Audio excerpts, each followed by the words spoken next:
비싼 소고기 드시고 속이 더부룩해서 방귀만 뀌신다면 지금 그 귀한 단백질을 전부 변기에 버리고 계신 겁니다.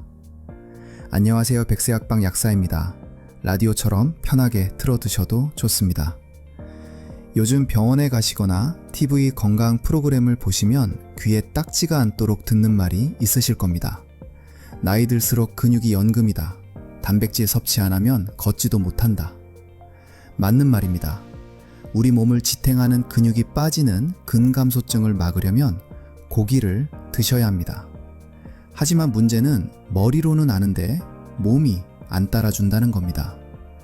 저희 약국에 오시는 어르신들 말씀을 들어보면 다들 비슷하세요. 약사 양반, 고기 좋은 거 누가 모르나. 먹으면 돌덩이 얹은 것처럼 속이 답답하고 신물 넘어오고 가스 차서 사람을 못 만나겠는데 어떡해.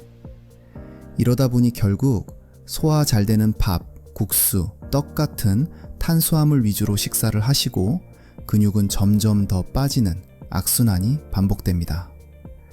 오늘은 제가 이 딜레마를 해결해 드리겠습니다. 단순히 천천히 씹어 드세요 같은 뻔한 이야기가 아닙니다. 우리 몸속의 소화 공장을 다시 가동시키는 구체적인 방법 3가지를 알려드리겠습니다. 오늘 내용은 꼭 끝까지 들어보시기 바랍니다.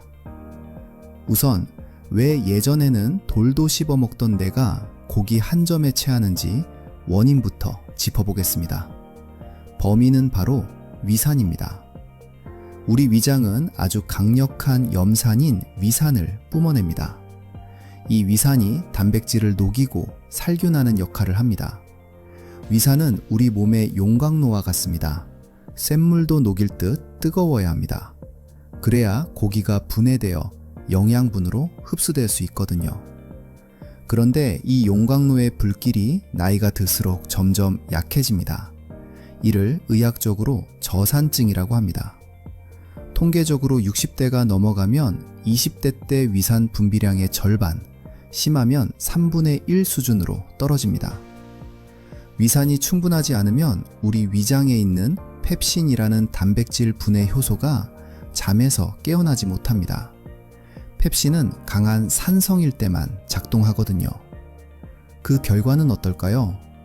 위장에서 고기가 곤죽이 되도록 녹아야 합니다. 하지만 위산이 부족하니 고기 덩어리 그대로 소장으로 내려갑니다. 우리 몸은 이걸 영양분이 아니라 처리 못한 쓰레기로 인식합니다. 소장과 대장에 사는 나쁜 균들이 이 덜 소화된 고기를 먹어 치우면서 부패가 일어납니다. 이때 독소가 발생합니다. 그리고 악취가 나는 가스가 차고 배가 빵빵해지는 겁니다. 그러니까 고기 드시고 방귀 냄새가 유독 지독하다면 그건 단백질이 내 몸에 흡수된 게 아니라 뱃속에서 썩고 있었다는 신호일 수 있습니다. 여기서 제가 약사로서 조금 조심스럽지만 꼭 드리고 싶은 말씀이 있습니다. 속이 쓰리고 신물이 올라오면 병원에서 위산 억제제, 제산제를 처방받아 드시는 경우가 많습니다. 물론 위궤양이나 심한 염증에는 약이 필요합니다.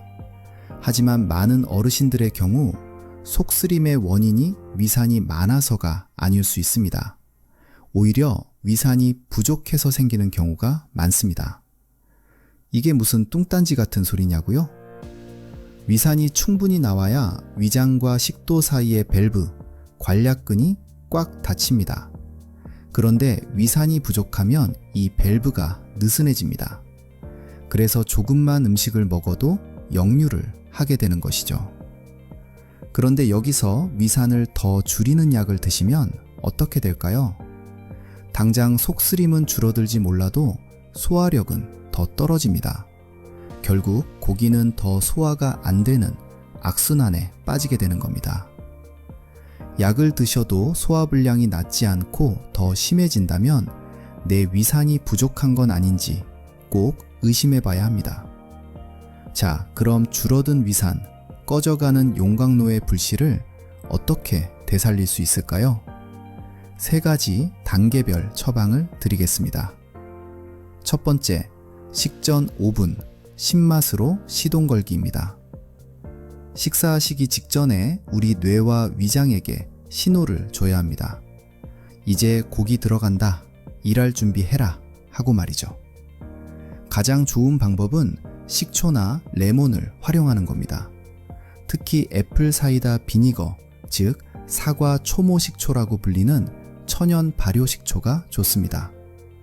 식사 5분에서 10분 전에 물 1컵에 식초를 밥숟가락으로 딱 1스푼만 타서 드세요. 이 산성 성분이 위장 내의 산도를 낮춰줍니다. 그러면 단백질 분해 효소인 펩신이 활발하게 일할 수 있는 환경이 만들어집니다. 마치 고기 굽기 전에 불판을 달구는 것과 같습니다. 단, 주의하실 점이 있습니다. 치아 부식을 막기 위해 꼭 빨대를 사용하시거나 드신 후 물로 입을 헹구셔야 합니다. 그리고 위궤양이 이미 있으신 분들은 속이 쓰릴 수 있으니 아주 연하게 드시거나 피하시는 게 좋습니다. 두 번째, 천연 소화제, 과일로 고기를 재우세요. 고기를 드실 때 소화제가 되는 과일을 곁들이십시오. 대표적인 것이 파인애플, 키위, 무화과입니다. 이 과일들에는 아주 강력한 단백질 분해 효소가 들어있습니다. 파인애플의 브로멜라인, 키위의 액티니딘 같은 성분이죠. 갈비 재울 때 키위나 배를 넣으면 고기가 흐물흐물해질 정도로 부드러워지는 것 보셨죠? 그게 바로 효소의 힘입니다. 가장 좋은 건 고기를 요리하실 때 미리 갈아 넣어서 연육작용을 시키는 겁니다. 그게 어렵다면 고기를 드실 때 파인애플 한 조각을 같이 드시거나 후식으로 바로 드시는 겁니다. 단, 통조림 파인애플은 열 처리 과정에서 효소가 다 죽어버렸기 때문에 효과가 없습니다. 꼭 생과일이어야 합니다. 세 번째, 필요하다면 효소제의 도움을 받으세요. 식초도 먹어봤고 과일도 먹어봤지만 도저히 소화가 안 돼 고기를 못 먹겠다 하시는 분들이 계실 겁니다. 위 기능이 너무 많이 떨어진 경우죠. 이럴 때는 억지로 참지 마시고 소화 효소제의 도움을 받으시는 게 현명합니다. 우리가 나이 들어 노안이 오면 돋보기를 씁니다. 돋보기 쓴다고 내 눈이 나빠지는 게 아닙니다. 위장도 마찬가지입니다. 기능이 떨어졌으면 도구를 써야죠. 약국이나 시중에서 판매하는 효소 제품 중에 프로테아제 함량이 높은 제품을 고기 드실 때 같이 드세요. 특히 베타인, HC의 성분이 들어간 보충제는 미산 부족을 직접적으로 보충해주기 때문에 저산증이 있는 분들에게는 아주 효과적입니다. 다만 이 부분은 위험 여부에 따라 부작용이 있을 수 있습니다. 그러니 꼭 단골 약국 약사님과 상의하셔서 내가 고기만 먹으면 체하는데 위산 보충해주는 소화제 있나요? 라고 물어보시고 선택하시길 바랍니다. 정리해보겠습니다. 나이 들어 고기 먹고 체하는 건 위장이 약해진 게 아니라 위산이 부족해졌기 때문일 가능성이 큽니다. 비싼 고기 먹고 가스만 찬다면 흡수가 안 되고 장에서 썩고 있다는 증거입니다. 무조건 위산 억제제를 드시기보다 내 위산이 부족한 건 아닌지 의심해 보세요. 고기 드시기 전 물에 탄 식초 1스푼으로 위장에 시동을 거십시오. 파인애플, 키위 같은 천연 연육제를 적극 활용하십시오. 그래도 힘들다면 소화 효소제라는 돋보기를 빌려 쓰십시오. 단백질, 안 먹으면 늙고 병듭니다. 하지만 소화되지 않은 단백질은 독입니다. 오늘 알려드린 방법으로 흡수되는 고기 섭취를 하시길 바랍니다. 여러분의 건강한 100세를 응원합니다. 구독, 좋아요, 알림 설정하시고 건강정보 받아가세요.